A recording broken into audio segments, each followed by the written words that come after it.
Hey guys, welcome back to my channel, and today I'll be reviewing I'm Wishing for the One I Love, featuring the prince and Snow White in her only depiction in her rag dress from the WDCC line.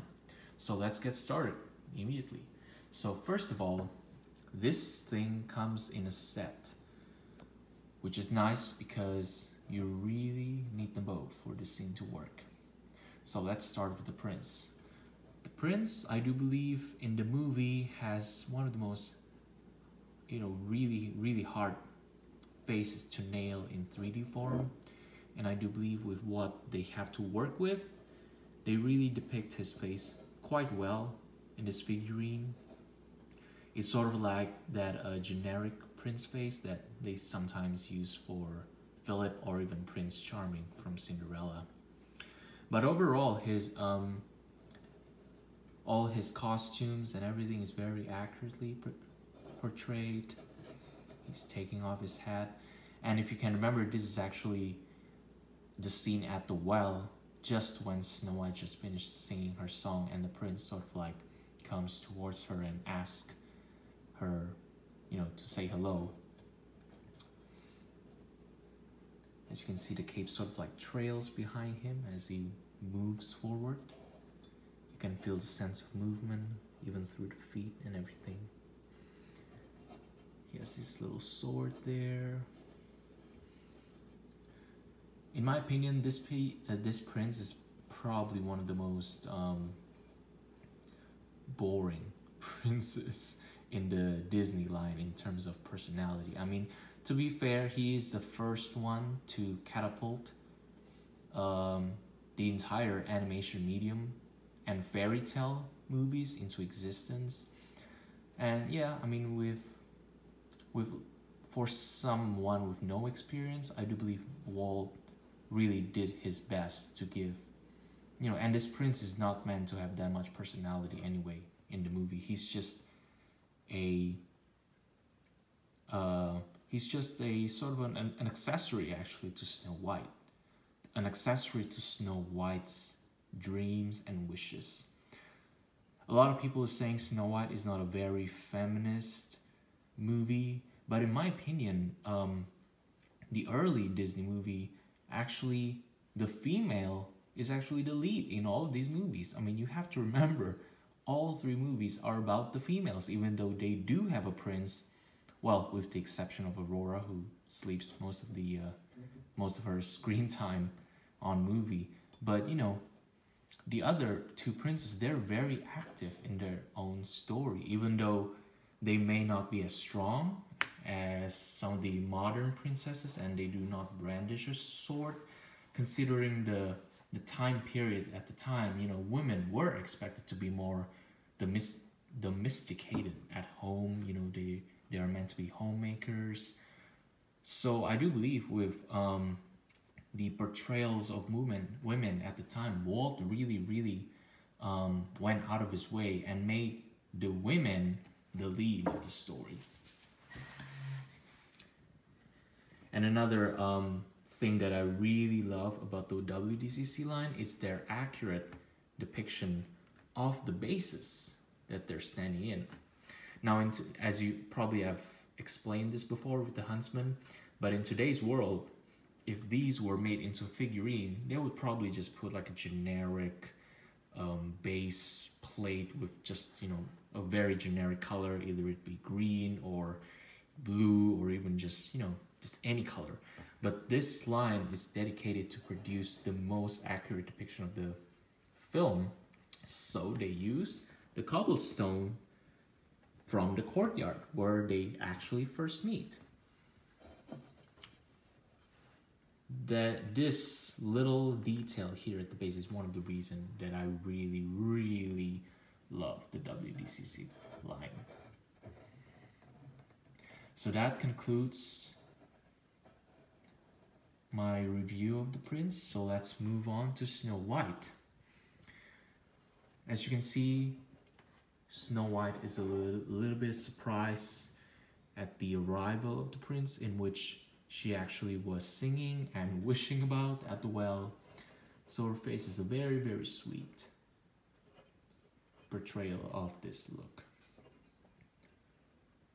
You can see her little bow there. A little blue bow. Personally, I don't really get why she has a blue bow to match with her rack dress.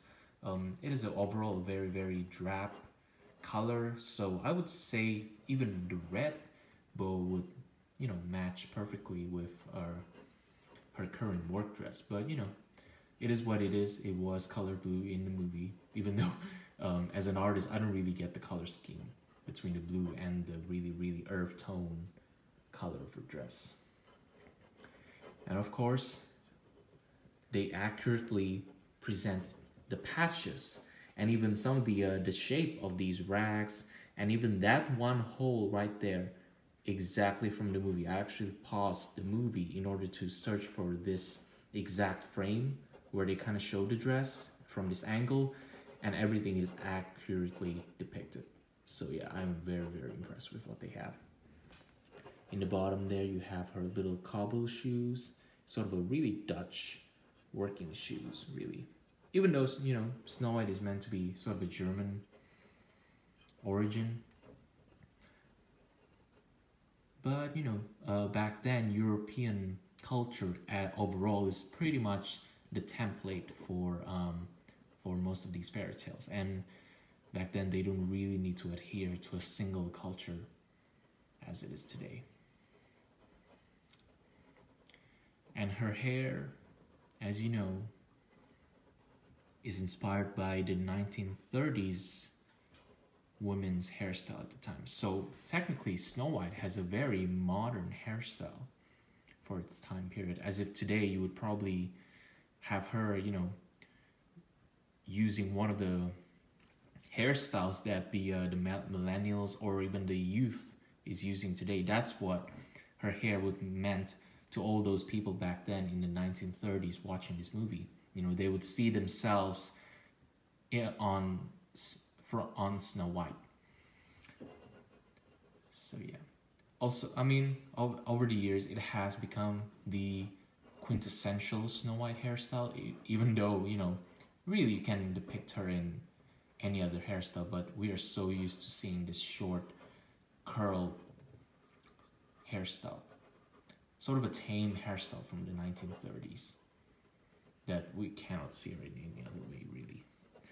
But she is a very, very beautiful piece.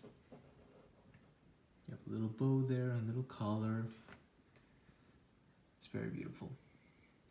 Me personally, I'm not the type of person who likes to buy duplicates of a single figurine or a single character, really. There are other WDCC line which has the Prince and Snow White together as a set. Actually, the Prince has never been sold by his own. He's actually always sold with Snow White, and of course when he appeared later in the movie when he about to awaken Snow White with True Love's Kiss. Personally, I'm not thinking of buying that piece because I don't believe that's the central conflict of the movie. I do believe the conflict of the movie is between Snow White and the Queen and the Apple. The Apple is the catalyst for all the action that moves the story forward. So I do believe, and I'm not the type of person who likes to have multiple duplicates of the same characters, even though they're in different poses.